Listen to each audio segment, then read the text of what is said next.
Biz kimik və nə öyrədirik? Adım Səmid Xandır. Sizlərə video düzəldərək onlayn pul qazanmağı öyrədirəm və 16 ildir motion graphics və video dizayn üzrə çalışıram. Onlayn videoda necə pul qazanmaq olar? 3 yolu var. YouTube və ya TikTok üzərindən, ikincisi freelance olaraq, üçüncüsü isə ən sevdiyim stok. İndi bir-bir izah edəcəm. Birincisi və hər kəsin bildiyi. YouTube və ya TikTok üzərindən baxış sayına görə kanal açırsınız, animasiya ilə və ya süni intellektlə videolar hazırlayırsınız. Kanal inkişaf etdikdən sonra yaxşı pul qazanırsınız. İkincisi stok saytlar.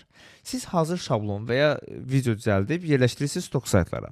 Bütün dünyadakı dizaynerlər də girib alırlar onları və hər sizin videonuz yükləndiyidə sayt sizə ödəniş edir.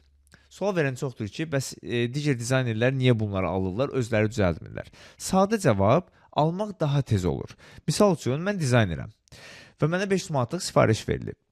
Mən o sifarişi bir həftəyə düzəldəcəm, əgər sıfırdan özüm düzəltsəm. Və ya eləyə bilərəm ki, saytlardan hansısa bir işin hissələrini götürüm və öz işimə qatım. Belə eləsəm, bir günə onu bitirə bilərəm. Mənə daha çox sərf edir ki, bir günə işi bitirim, 50 manat xərc edeyim və 500 manatlıq sifarişi götürə bilirim. Və ya misal üçün dron çəkilişə ehtiyac var, Eiffel qülləsinin. Mən durub buradan bir dənə videoya görə Parisə gedib dron çəkiliş eləyən deyiləm ki. Stok saytlar çoxdur. VideoHive, MotionRay, Envato, Shutterstock, Dreamstime və hər stokda da demək olar ki, bizim tələbələrimiz işləyirlər. Qısaca stok budur. Üçüncüsü freelancedır. Yəni müştəri üçün sifariş düzəldib hazır vermək. İstər Azərbaycan bazarında işləmək olar, istər xarici bazarda işləmək olar. Freelance üçün çoxlu saytlar var. Fiverr'də, Upwork'dır, FL'dir, Cowork'dır və digər saytlar var. Bizim çox tələbələrimiz var ki, onların hamısında işləyirlər. Biz kurslarımızı onlayn keçirik. Bizə yazanlar soruşurlar ki, onlayn dərslərin effektivliyi necə olur? Onlayn dərslərin effektivliyi əslində super olur. Hətta ənənəvi kursdan daha yaxşı olur. Gəlin izah edim səbəblərini. Birincisi, onlayn dərslər üçün biz ofis tutmuruq. Ofisdə işçi saxlamırıq.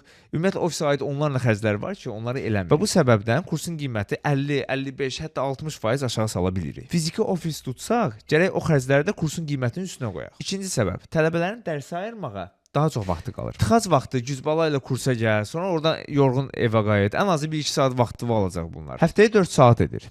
Həmin o 4 saatı dərsə xərcləsən, daha tez öyrənəcəksən. Ortalama tələbə həftədə 10-12 saat ev tapşırığı eləyir. Bu 4 saat isə həmin 10-12 saatın 30-40% eləyir. Səbəb çoxdur, amma əsas səbəblər bu iki dənədir mənim üçün. Bizim kursun əsas fərqi və üstünlüyü nədir? Biz əsas gücümüzü tələbənin işləyib pul qazanmağına yönəltmişik. Yəni proqramı öyrənmək asandır, amma onu tərtib eləmək, onun üzərindən pul qazanmaq, bu bizim üçün prioritet. Çoxlu praktiki işlərlə və bu sahədə 16 il ərzində öyrəndiyim bütün o bicliklər ki var, o bütün qısa yollardır, qıraq yollardır, hamısını tələbələrə öyrədirəm ki, bazara daxil ola bilsinlər və daha çox qazana bilsinlər. Videonu YouTube-dan öyrənmək olarmı? Bəli, olar. Buna self-learning deyilir, yəni ki, özünüz öyrənmək. YouTube,